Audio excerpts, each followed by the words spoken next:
what do you think the great fear is? I mean, if I was in Andrew's position, I think I would be saying this might he's lost everything. You sort of think this might have a chance of showing him in a half-decent light, maybe, or am I being overly optimistic? Well, the 105 years after their birth is a blanket restriction on all the royals. So, for example, we can't look at anything to do with the Queen until 2031.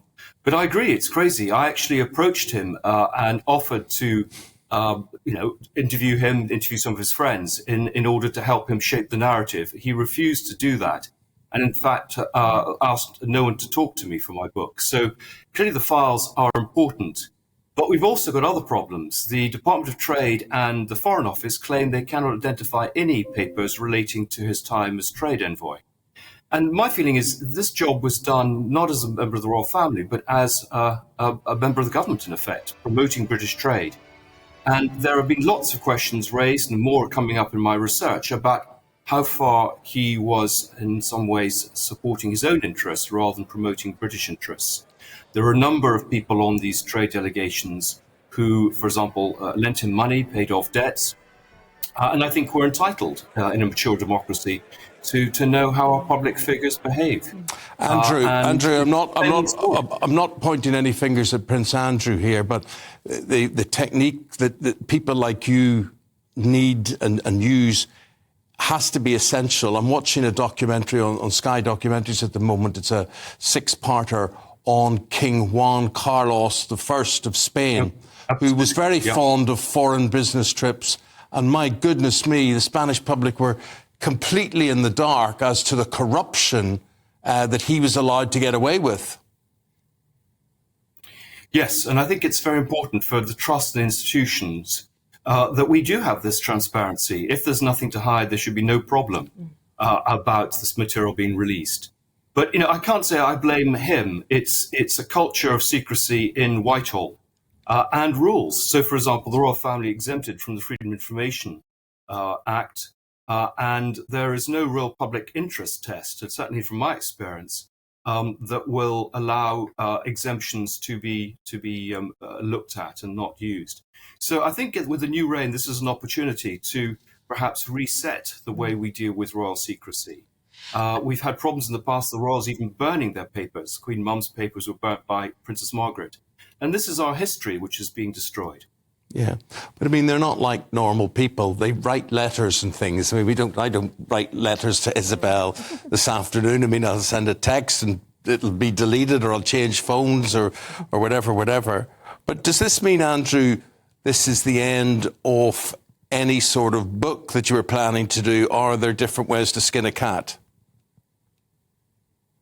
Oh, there are different ways to skin a cat. I mean, I've talked to over 100 people now, so there's going to be plenty in the book. But I work with documents. I would like to be able to back up some of the material with documentation. But even, for example, his parachute training in 1978 has been closed on the grounds of health and safety, law enforcement, and national security. So it's about a sort of an attitude which needs to change in government, because otherwise I think we're no worse than a banana republic. Uncovering sort of hidden documents. You've written a book about Mountbatten, and you're persistent, certainly. And I suppose you'd argue that, in the case of Prince Andrew, he's not a working member of the royal family now. Who's paying for his security? Are we still paying for that as taxpayers? We have a right to know that, don't we? And this idea that these freedom of information requests aren't applicable to the royal family, well, should that change?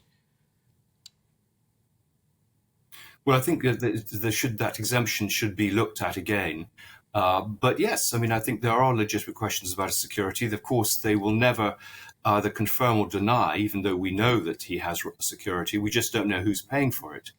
And I believe that as he's a non-working royal, it should be paid for by the king, or indeed by himself. He's got plenty of money. He pleads poverty, but there's plenty of money there. Maybe ironically, Andrew, the scarcity of royal information feeds this huge appetite the country has. You look at Channel 4 and Channel 5 particularly, and there is not a weekend goes past that there isn't 2, 3, 4 or a royal night as it may well be, featuring some member of the royal family. Well, I mean, exactly. It's always the same 5 people who are interviewed. And that suits the royal family. There's no proper scrutiny. People speculate. And this is one of the problems, I think, with an absence of proper transparency, that you just get speculation and all sorts of fantasists who move into this area, not necessarily on Channel 5, but elsewhere. A lot of books that are written, and indeed the press cuttings I've seen, bear no relation to the truth whatsoever. And I think, they're important figures and are entitled to proper studies by serious historians. It's interesting. Sorry, finish your point.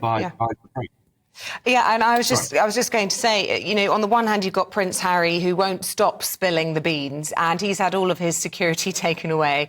On the other hand, you've got all the secrecy around Prince Andrew and, allegations of misbehaviour, which he was always denied, but a big payout to Virginia Giffey, as we know, and his security possibly still being paid for by us. There's a weird sort of dichotomy there.